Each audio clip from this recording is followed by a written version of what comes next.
বিপণী গাঁওৰক্ষী বাহিনীৰ উদ্যোগত এই বৰ্ষত হাইস্কুল শিক্ষান্ত আৰু উচ্চতৰ মাধ্যমিক পৰীক্ষাত উত্তীৰ্ণ এই অঞ্চলৰ ছাত্ৰ ছাত্ৰীসকলক সম্বৰ্ধনা জনোৱা এটা কাৰ্যসূচী তেখেতসকলে হাতত লৈছিল। মই ভাবিও গাঁওৰক্ষী বাহিনীৰ যিবিলাক কামৰ উপৰি এইবিলাক অনুষ্ঠান যি পাতিছে এই অনুষ্ঠান সঁচাকৈ প্ৰশংসনীয়। মই বিপণী গাঁওৰক্ষী বাহিনীক এই আৱাহকে মই ধন্যবাদ জ্ঞাপন কৰিছোঁ।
আপুনি বাৰু হাড়ৰ সমস্যাৰ কাৰণে পাটনালৈ যাবলৈ চিন্তা কৰি আছে নেকি?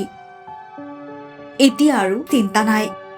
আপোনাৰ যিকোনো হাড়ৰ সমস্যা হ'লে এতিয়াৰ পৰা আৰু পাটনালৈ যাব নালাগে, কিয়নো এতিয়াৰ পৰা গুৱাহাটীতে পাব সেই সকলো সা-সুবিধা।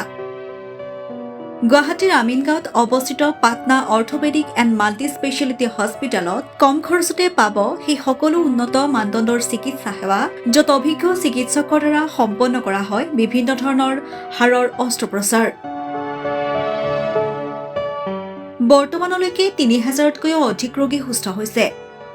हमारे हॉस्पिटल में ऑर्थोपेडिक से रिलेटेड हर तरह का इलाज जैसे कि joint replacement, trauma surgeries, spine surgeries, Ilizarov surgeries और की होल सर्जरी जिसको आर्थ्रोस्कोपी कहते हैं, उसका इलाज संभव है।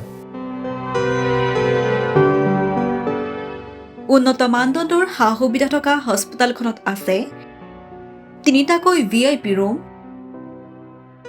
11টা কেবিন, জেনেৰেল ৱাৰ্ডত আছে 12খনকৈ বিচনা তথা 7খনকৈ বিচনাযুক্ত ICU। তাৰোপৰি এই হস্পিটেলখনৰ ভিতৰতে আছে ফাৰ্মাচীৰো সা-সুবিধা।